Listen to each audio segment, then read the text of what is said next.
All right, Proverbs. So when I was going to do 3, 5, 4, 5, and 6, I thought, well, I have never truly read all of Proverbs 3.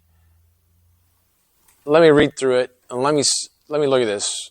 And so I did, and I actually went, okay, I expanded it out to Proverbs 3, 1 through 12, because it actually was very interesting and how it tied into everything. You know, most of us probably been taught if you got a verse, you should read before it and after it, see if it links up together and how it works together.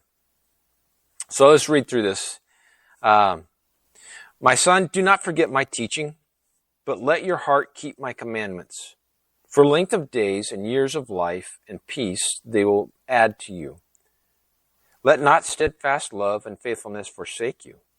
Bind them around your neck, write them on the tablet of your heart, so you will find favor and good success in the sight of God and man. Trust in the Lord with all your heart, and do not lean on your own understanding. In all your ways acknowledge him, and he will make straight your paths. Be not wise in your own eyes, fear the Lord, and turn away from evil.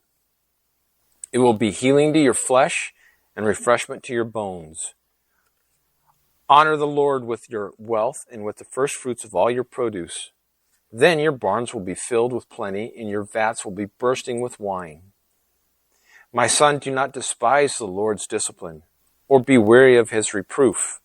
For the Lord reproves him whom he loves, as a father the son in whom he delights.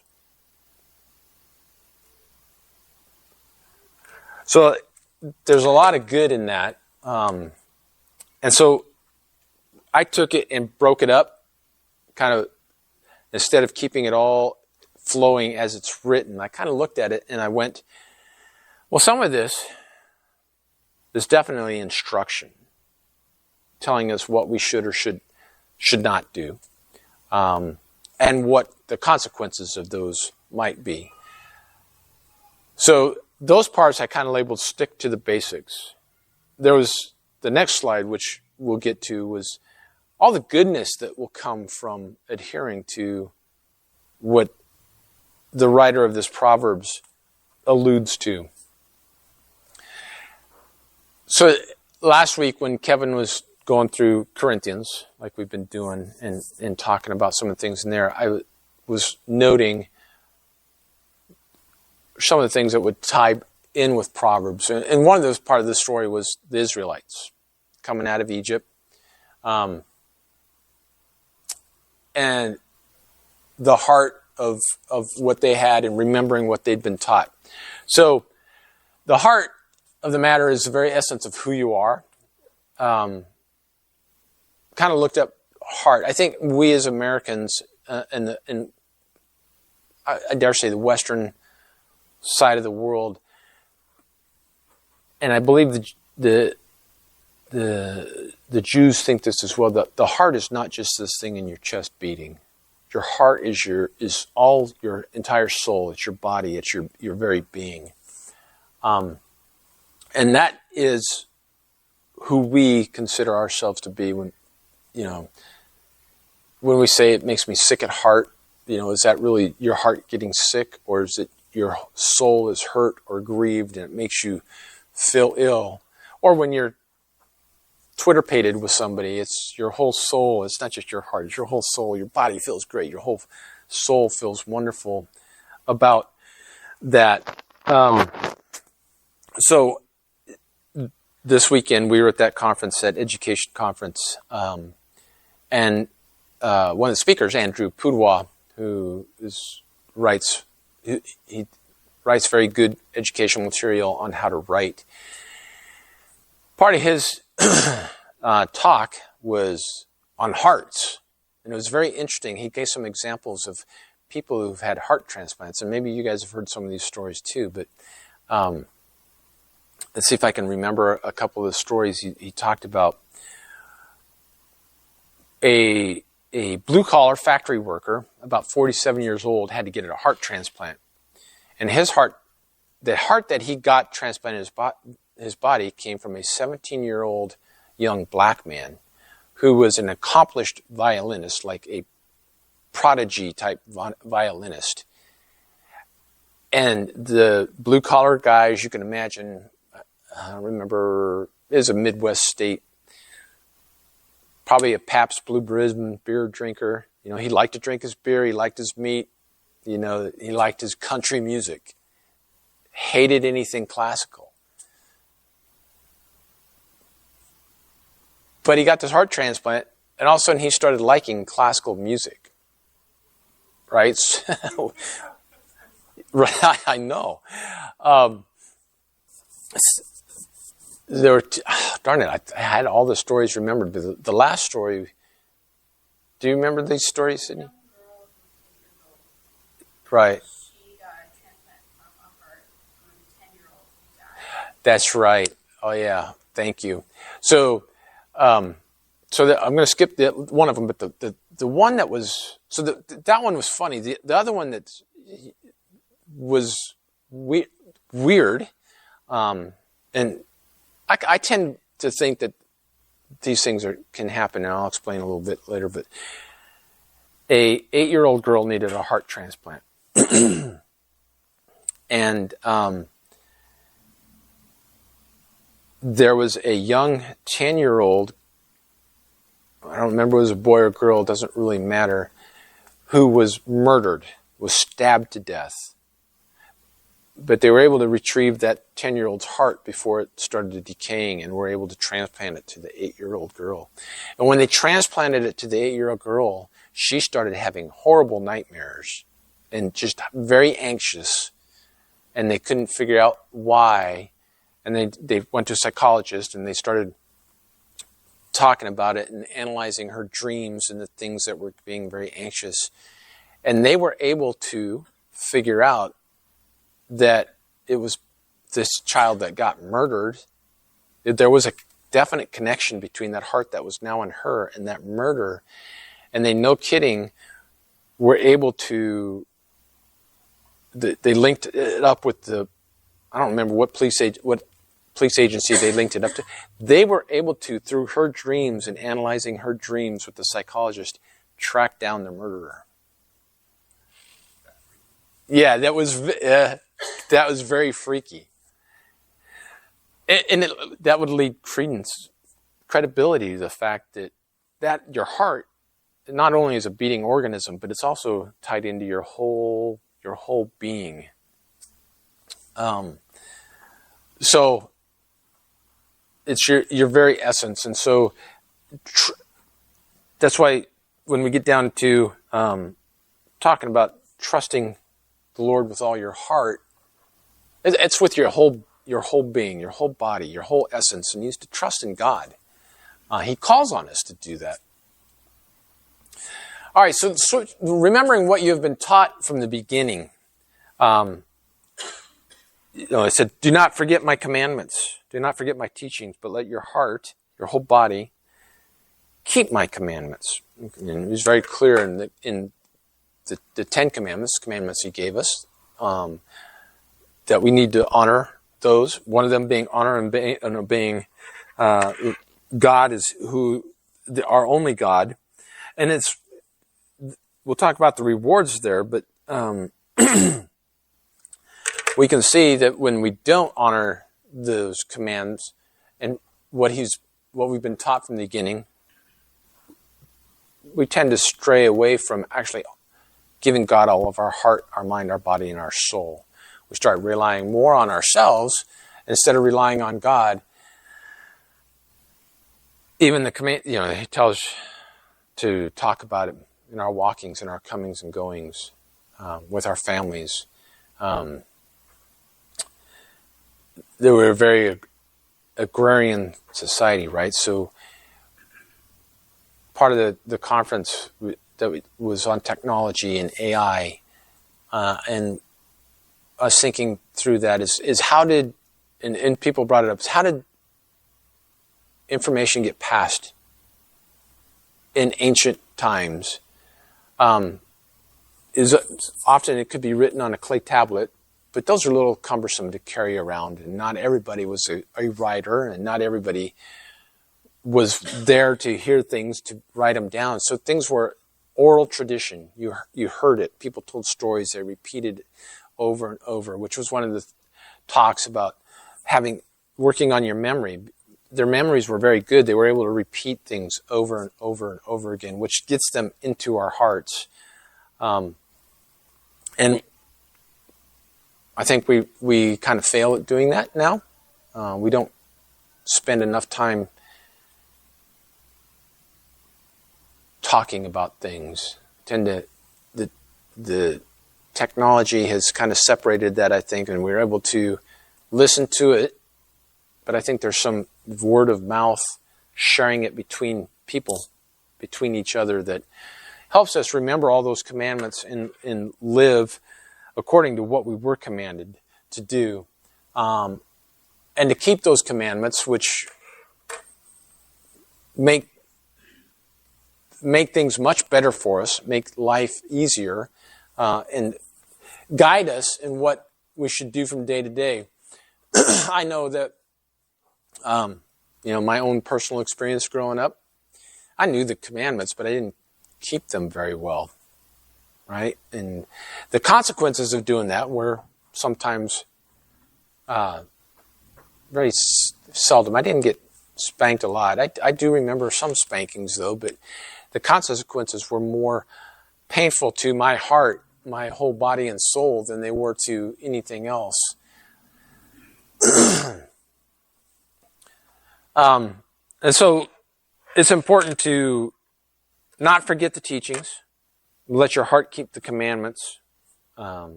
for very good reasons. Remain in steadfast love and faithfulness. Kind of twofold thing here. Clearly, remaining steadfast love and faithfulness to God. We need to put God at the center of everything we do and love Him with all our heart, mind, body, and soul. For this is a good thing to do. In relation to that, and I kind of always, it was part of my retirement ceremony, and what I've got on my shadow box is, for me, it's always God, family, country. And remaining steadfast love for God definitely works to the next tier, and then the third tier. It's a holistic thing. If you're loving God and have Him as your primary focus, it's way easier to love your family.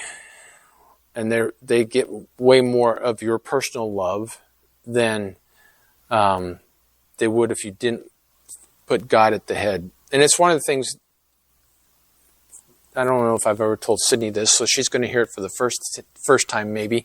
One of the things that I pray for my children is that I've prayed that God has set that special person aside for them, that they get to spend the rest of their lives with. One of my prayers has always been that that person, and it works equally for my children, love Jesus more than they love that person. Because if they do, this is going to equate to great love for that person, that spouse that they're going to have. And it works the same for us who are already married. And that, I think, America, when the core nucleus of the family exists, and it's very strong, I think America, our country, gets stronger. And why is that? Because that core nucleus goes back to God. And if we put all of our hope and faith in God, then that makes America stronger. Like God said, if my people who call on my name will humble themselves and pray, I will heal their land. Well, we're those people we need to make sure we humble ourselves and we do that praying, and He'll heal our land. So that's where my emphasis is, in staying steadfast in love, in faithfulness. And He does the same thing in return. All right? And I'm realizing at this point that my second slide is I probably got my slides not quite in order, because I want to go right to the good stuff that happens when we do these things that Proverbs calls us to do. And we'll just go right on to trust at acknowledging God. We're in, was it 6, I think it is. In all your ways acknowledge him and he will make straight your paths. So as I'm writing these, trying to write the bullets down, I wrote down trust and acknowledge him. Trust and acknowledge the one who brought you. And I was writing down trust and acknowledge the one. And then for whatever reason it popped into my head is the one who brought you to the dance. The one who brought you to the dance is the one you need to stick with and trust and hang out with. But trusting and acknowledging God is the trust part is fairly obvious. I would hope for everybody is just like you as a child trusted in your parent to protect you and provide for you. That's what we need to do with God, is we need to trust in him with all of our heart, right? We're not leaning on our own understanding, because our own understanding is not always accurate. We need to read the Word and pray and try to gain wisdom and understanding from the Word. But if we tend to, I think people tend to let their emotions start pushing what their trust is in, and we end up maybe getting scared and trusting more in ourselves than we do in God. And that doesn't ever really work out well. We believe that God's omnipresent and omniscient. And that, for me, is kind of the anchor that pulls me back to trusting in God with everything, realizing I don't know everything. God knows everything. We can look around and we can see all of his creation. I know that I'm not capable of creating any of that, not even by accident. So there's one who did create it all. So why would I want to trust more in myself than in the one who created it all? And that's not always easy to do. I don't know about you guys, but I do struggle with that at times when something's I really want something to happen one way. I'm like, okay, if I just do this or I do that, or I say this word or I do that, then I can make this happen the way I want it to happen. Maybe, but there's usually another piece out here that you probably let out of control because you're focusing on making all these pieces work together so that this will happen just the way I want it to happen. But now this one got away from you. It's like cats in a thunderstorm. You just can't hurt them all. They'll get away from you. But if we let God take over and do it, I can guarantee you that you will go back later and look and go, if I'd tried to do that myself, I'd have messed that up. But when I let go and let God do it, and we're back to that, let go and let God do it, that's the trust. He's faithful and he's good. And we sang about that he will do it. Because he knows you and he loves you. And he wants what you want. And we're all, I think, fairly good at it, trying to align what the things we want. And when you get older and get wiser, you recognize the alignment. And he provides it. I can't say that he's ever let me down on anything I've ever asked for. Even when I don't truly know what I'm asking for. It's a dream, it's a pipe dream. For example, when I got into the Navy, I heard about F-18 Super Hornets. They were probably in production, but they were not out to the fleet for a long time after I first joined the Navy. And I had heard of Naval Air Station Lemoore, California. Knew nothing about any of them, but I was like, yep, God, that's what I want. I want to go fly Super Hornets. I want to go to Naval Air Station Lemoore, California. I hadn't even gone to AOCS yet, the commissioning school, but I was like, okay, that's what I want. Went off and did all my things, went through flight school. I made it into advanced jet training, and they give you the piece of paper. It's like, okay, write down the places you want to go, the things you want to fly, that are carrier aviation jets, and or E2, C2, the Hawkeye or the COD, which is the twin prop onboard carrier plane, early warning and carrier onboard delivery. And I think I actually wrote down F-18, F-18, F-18. I was like, there's, yeah, first, second, and third. Now, as it worked out, my entire class, because we were the very first T-45 Goshawk class, it was the Navy's new advanced jet trainer. We were the very first class going through. So, yeah, they were pretty much going to make sure that all the resources were thrown at making that first class successful. And then everybody in that class, all the Navy guys got F-18s. One Marine got Harriers, and the other one got Prowlers. The other 2 Marines got F-18s. So anyway, and guess where I got? I got F-18s in Lemoore, California. I didn't get Super Hornets. Super Hornets weren't online yet. But I went and did my tour flying F-18s from 1995 to 1999. And I rolled out of my first fleet tour. And guess where I ended up flying? I went to the F-18 Super Hornet Training Squadron to teach new students how to fly F-18 Super Hornets. So I ended up flying brand new Super Hornets. It came back to me at one point, and I was like, oh yeah, I prayed for this. And look where I'm at.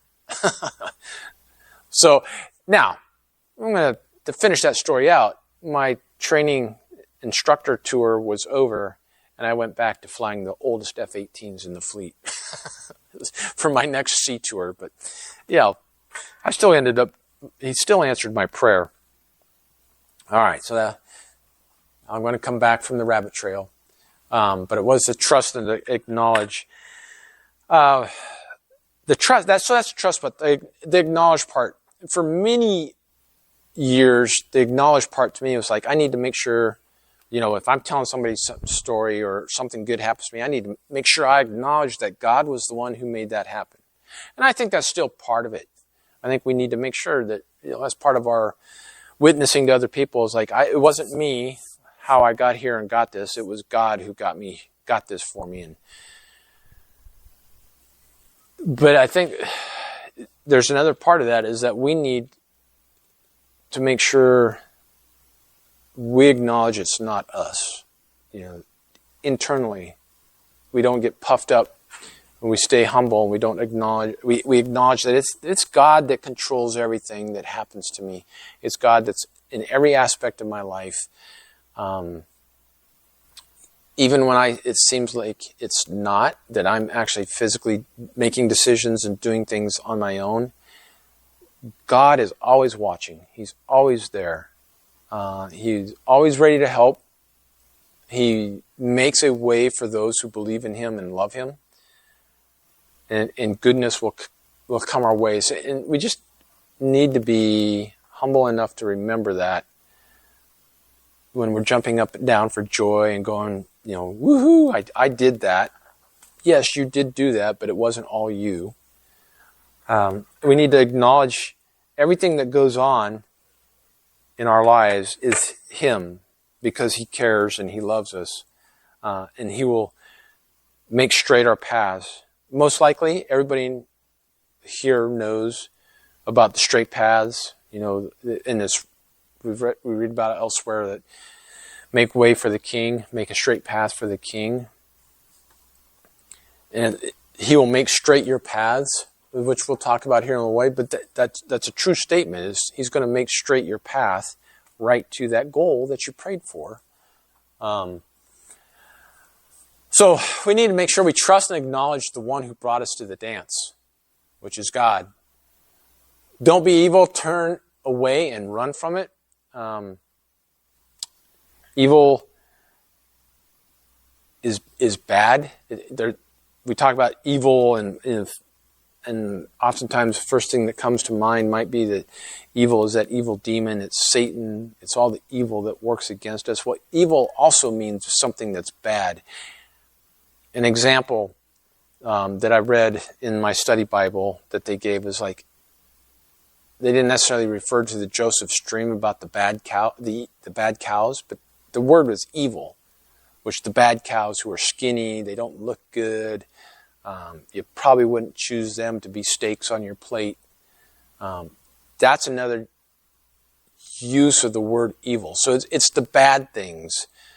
We should turn away and run from the bad things. Resist Satan, who's a bad thing, and he will flee from you. Well, sometimes there's bad things that still come up in front of us, choices that we can make. On one hand, it's a good choice. On the other hand, it's probably a bad choice. Maybe it's a temptation. We should also turn and run away from that and not we can acknowledge that evil, but acknowledge it, but get away from it. Turn and run away. And avoid the bad things. Don't walk into those bad places if you know that it's not going to be good. Like,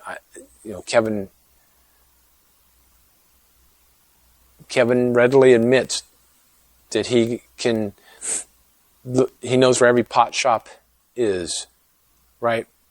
But he also says, stay away from there. Not going to go there. Don't want the temptation. Stay away.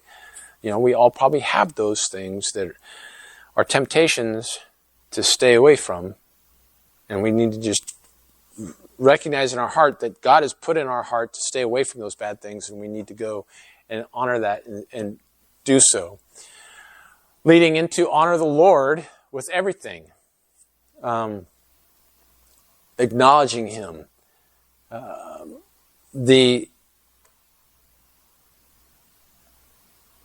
There's honoring God with our word. There's honoring God with our heart. There's honoring God with our tithes and our offerings. We need to do that. Acknowledge Him for who He is and what He's given us and what He's done as a humble and praiseworthy and sacrificial expression, of our love for Him. Is honor Him with all of those good things. One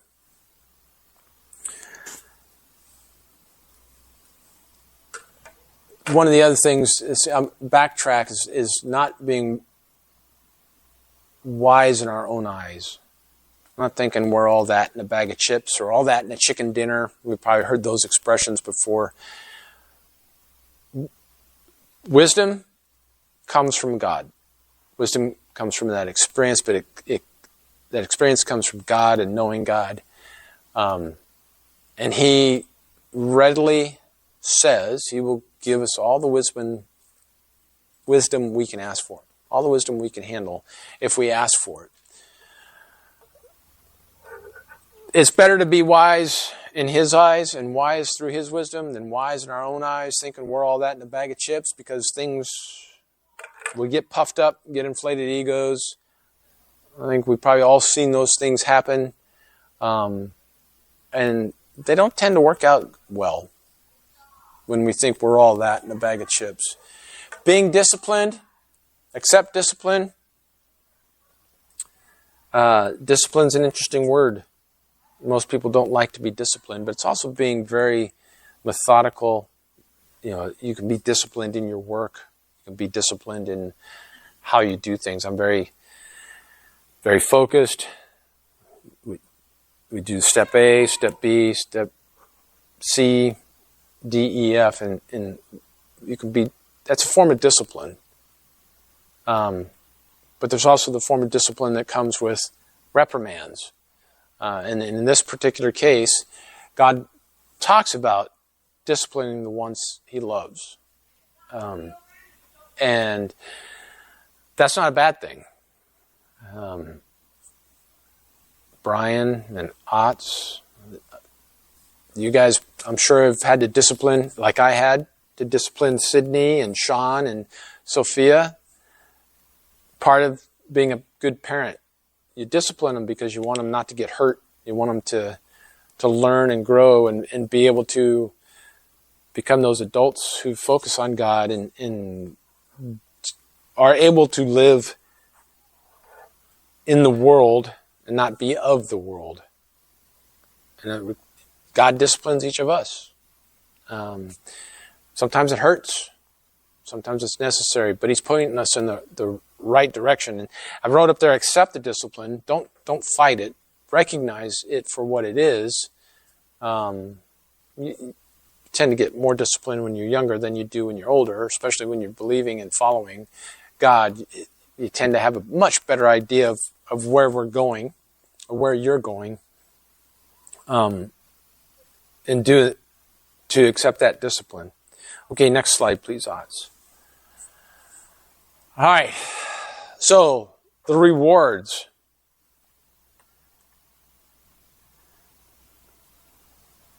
So, my son, do not forget my teaching, but let your heart keep my commandments for length of days and years of life and peace they will add to you.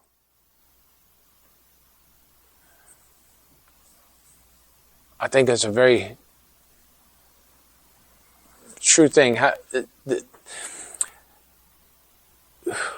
Who has been touched by God and not known that peace and that love and that joy and felt like life was really good?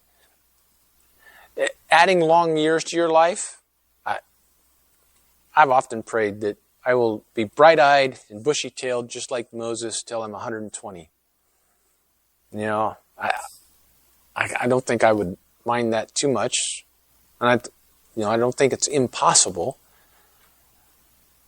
But I certainly think that, we not forgetting His teachings, honoring Him, letting your heart keep His commandments will lead to that. Moses was very diligent about following God's commandments, putting all of his heart, mind, body, and soul on God.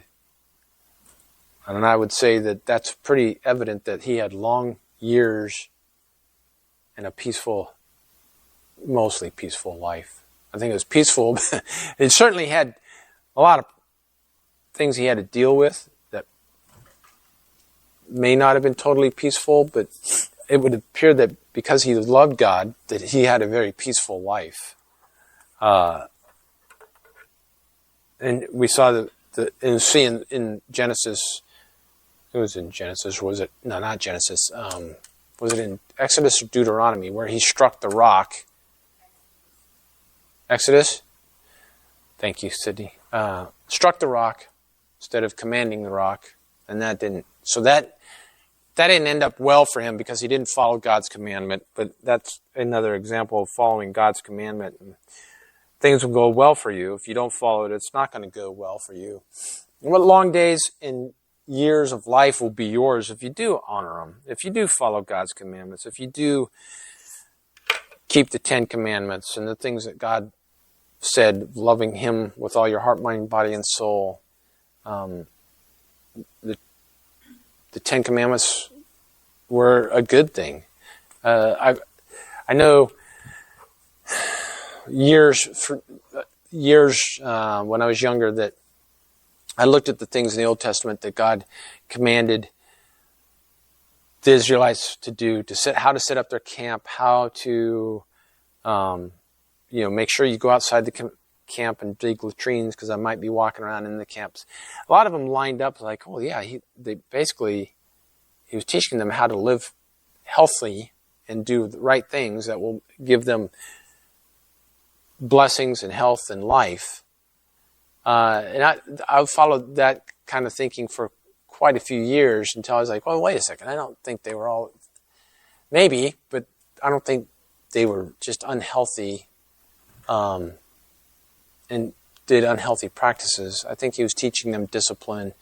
He was teaching them how to honor Him and follow Him and do what He said, and those things would go well for them. And add years to their life.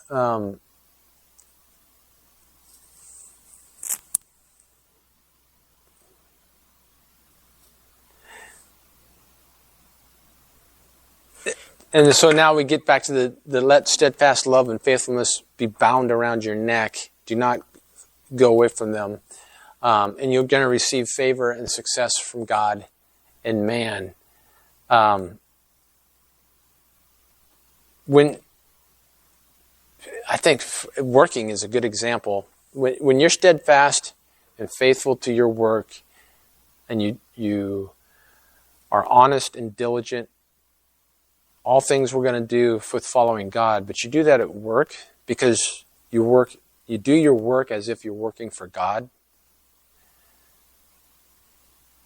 Man, even if they don't know God, tends to respect that and honor that, and they will praise you for the work and the diligence that you have. And you're going to receive favor and success. You most likely, Joseph was put out front, right? He went to Egypt. He honored Potiphar.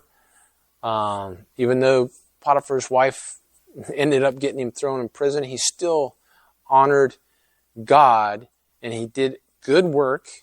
He was steadfast, he was faithful, and he was rewarded for it by ending up being, next to Pharaoh, the most powerful man in Egypt.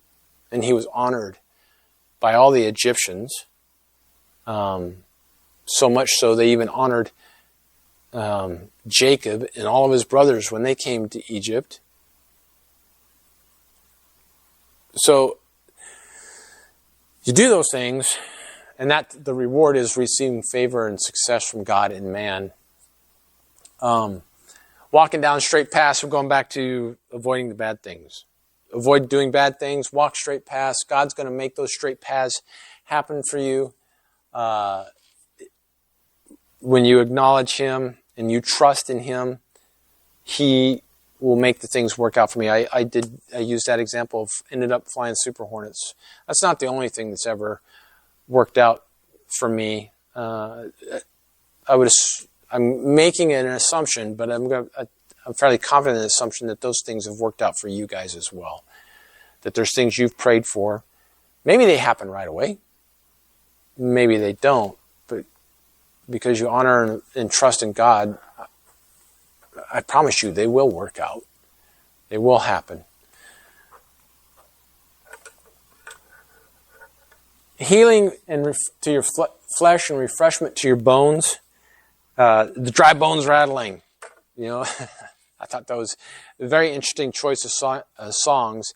I'm guessing AI chose that song. It's a good song. I like that song. God's will bring you back to life. He brought, it was a foreshadowing of bringing Israel back to life through Jesus, right? It's a foreshadowing. I can't remember the other literary word of it's a way to write the future of what's going to happen. But the trusting and relying on God is going to bring health to your flesh and refreshment to your bones, which is an interesting thing to me. Is my bones get a little bit older now. They creak a little more, they pop a little more. Sometimes, this weekend is an example because there was a hotel bed getting up in the morning and going, the lower back's kind of creaking. I look forward to that one day when we all go to our resurrection, that refreshment in our new resurrected bodies. The more the Kev talks about that, the more I'm like, ooh, that sounds pretty good. What age would I pick to go back to? Where you felt the prime of life in your body.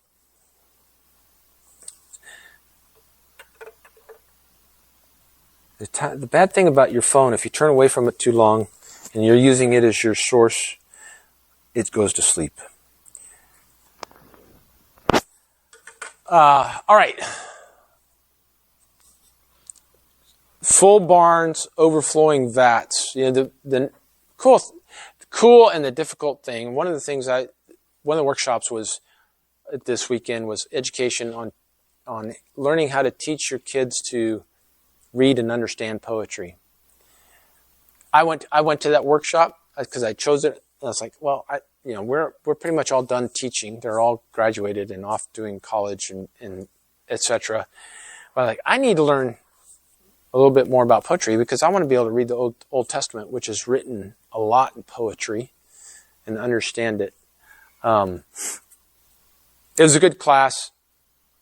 Wasn't necessarily didn't meet that expectation I was looking for. Maybe I'll be able to use some of the things I was taught in that class to read that. But I thought this was very good. This is, full barns and overflowing vats in the time that this was written. Those were agrarian society. Those were important things, and it meant wealth. It meant you had everything you needed. If you honor God and acknowledge Him, He's going to give you all these things. And we've talked about tithes and honoring and giving to God, and that you can't outgive Him. If you've given it to Him because you love Him, and you're not giving out of an obligation. Well, we're told we got to give 10%, so I guess I'll give it. But if you're like, well, yes, God, you've everything. I cannot give you as much as you've given me. It's just not a possible thing. But here's 10% of everything, and use it as you will. And I'm saying that because, and I don't remember Kevin's the first pastor I heard it. I don't know if he was or not, but talking about you can't outgive God. And God says, put me to the test, see, try me. And see if I don't respond to your giving. Well, I can tell you from experience, again, that you can't outgive Him. He's going to provide you more. And He has for me and my family. It's not always been cash. I learned early in that. It's like, don't expect, give this much cash and He's going to give you so much more cash back that you go buy everything you want and have all the material things that you want. No. Maybe not. Maybe it's good health. Maybe, it's an answer to a prayer you have. Maybe it's just a flooding of His presence one time when you need it. There's all kinds of things that God will put back on you, but never gone without. Always had enough of one thing or another. So full barns and overflowing vats, yes, I can attest that when you honor God and you give to Him and you do your best, we all make mistakes. I want to make clear that not expecting perfection. We cannot achieve perfection. Only He can achieve perfection. Through Him we can get close. Through God we can get close to perfection, but we're not going to achieve perfection here on earth. So,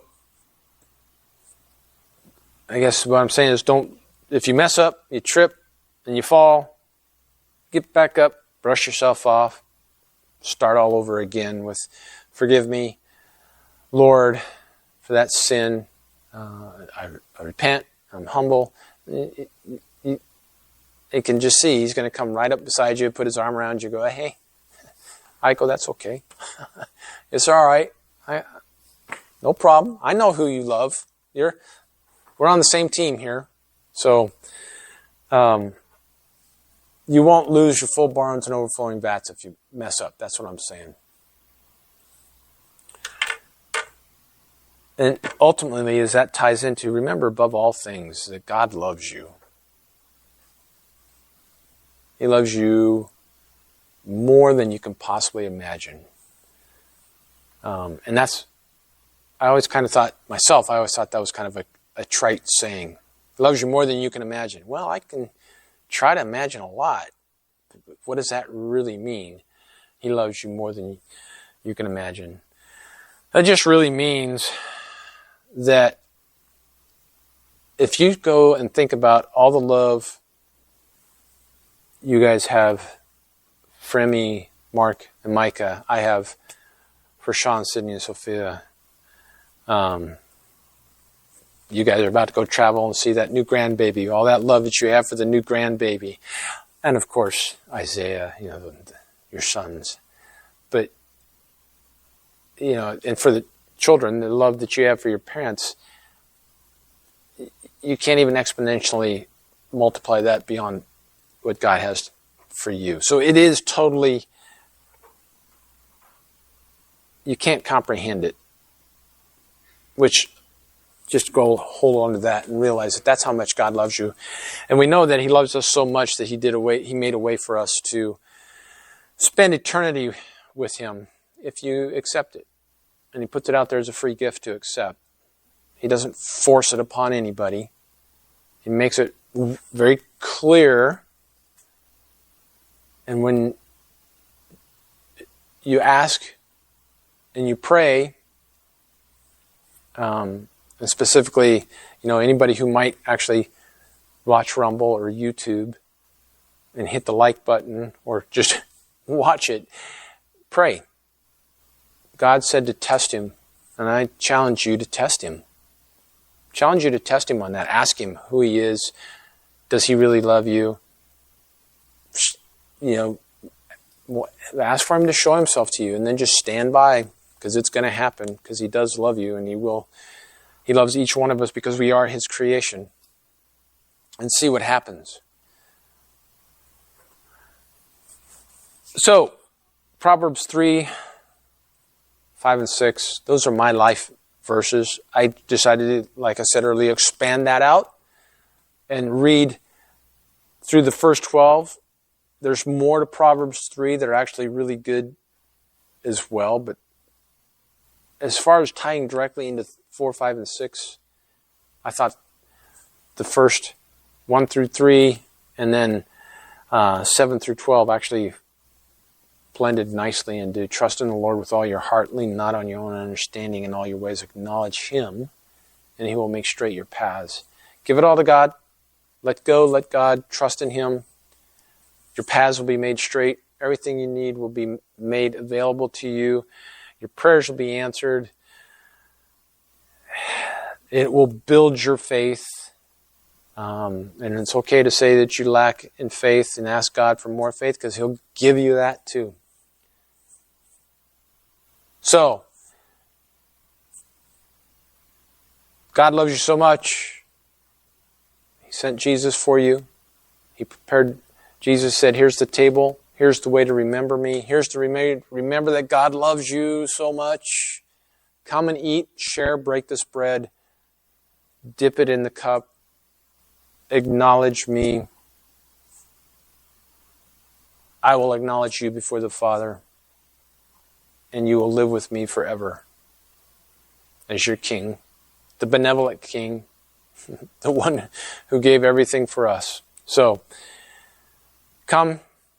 Break bread, remember Jesus, acknowledge God, and be filled with peace, joy, and love.